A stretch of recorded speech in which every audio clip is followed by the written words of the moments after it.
Well, President Obama and his Republican challenger meet tonight for the first of 3 presidential debates.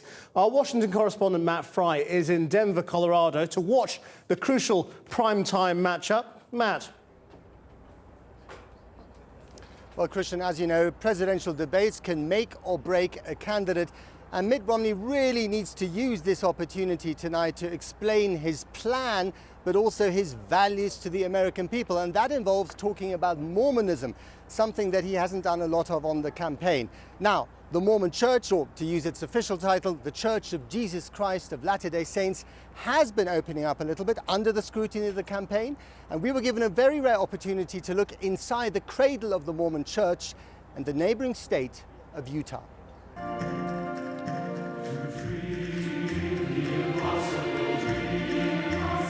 No, this is not Disneyland. These dreaming spires belong to the central temple of arguably the most successful, fastest growing and mysterious modern religion. 14 million members worldwide and counting. If Mormonism had a Rome and a Jerusalem, this would be it, Salt Lake City.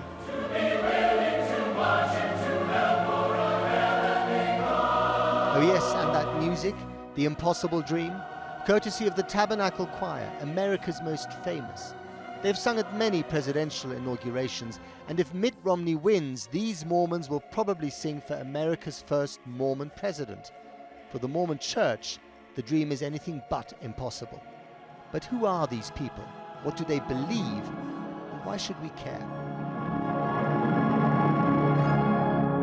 It is to this point that Brigham Young, one of the pioneers of the Mormon Church, came with his followers after decades of strife and persecution, and looking down at the valley below, he declared, "This is the place."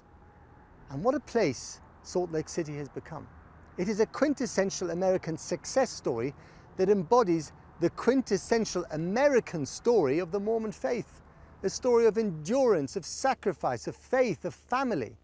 So how come Mitt Romney has been unable to tell that very American story on the campaign trail? When the light rested upon me. For one, because the story involves details that non-Mormons find puzzling, to put it mildly.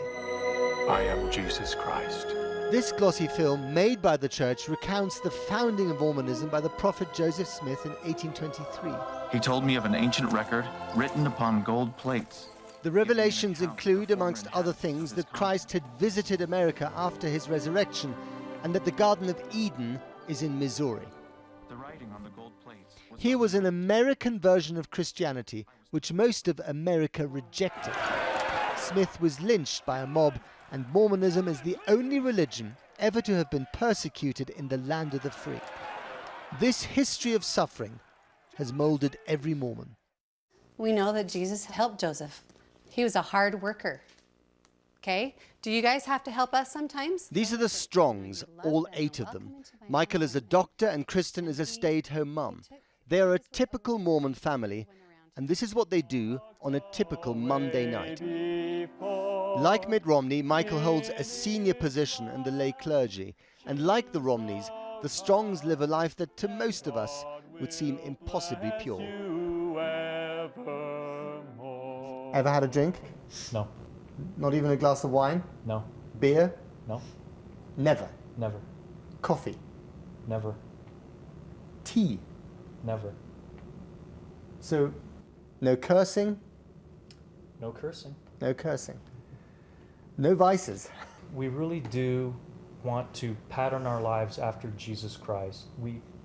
He is our exemplar.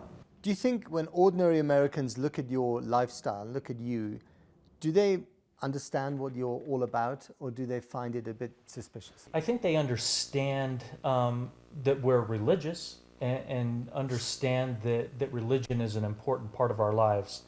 I would agree that probably many, if not perhaps most, individuals in the United States don't understand us completely. That's partly what we're trying to do is to help be understood better. I wish people my age would understand better that all those good qualities that they admire in Mormons that they may know are because of their religion, not in spite of their religion.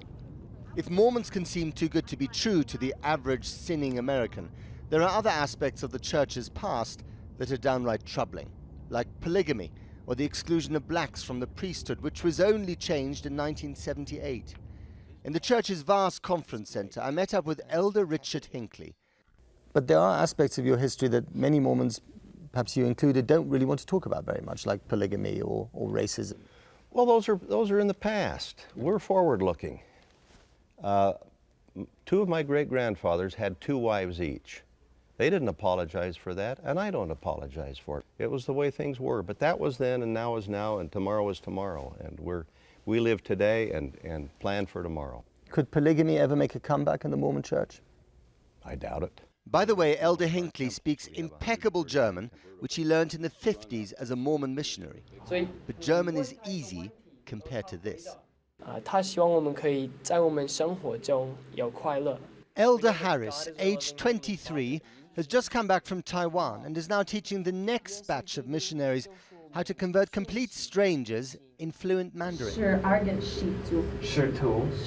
So you're learning Mandarin Chinese, but you're going to Manchester. That doesn't seem to fit. Manchester actually has about the 3rd largest Chinese population in Europe. So I'm just guessing that's why I'm going there. Lots of potential souls to convert. Yes. If you can sell the gospel in Mandarin, in Manchester of all places, what else can you do? They teach 50 languages here for missionary service in 120 different countries. Mitt Romney, for one, spent 2 years in France as a young man. Call it the Mormon version of national service. It is a unique source of strength. And so is this. Macaroni and 2, and granola 1, bleach 1. Charity on an industrial scale. First, there's the supermarket, unlike any other. The shoppers are given food according to a list drawn up by their local bishop. They don't pay a penny, they don't need to be or become Mormons, but they are expected to volunteer. Then next door there's the warehouse, and all of it is run by Rick Foster, the dapper impresario of Mormon charity. This could be Walmart or something. It could be. We try to keep a 6 to 12 month supply of the resources that we distribute out of the front of the store here in our warehouse. Our goal, though, is not to have them be dependent upon the church, but to help engender or develop self-reliance so they can get back on their feet as quickly as possible. And where's all this food made? In farms and factories owned by the church. Self-reliance, charity without dependence, organization. If there ever is an end of days, I want to stick with the Mormons. This is the world that Mitt Romney comes from. These are the values that he would bring to the White House. It might make him an effective president, but so far it has not made him the kind of candidate who relates to ordinary Americans. And without their votes, his personal dream remains impossible. Mitt Romney and Barack Obama will debate each other in the building behind me in just under 7 hours for 90 minutes in front of an expected audience of 50 million Americans. And because Mitt Romney has been slipping quite badly in the polls, he really needs to play a blinder tonight. This is his last chance saloon. And I'll tell you this, a little bit of divine intervention would also help.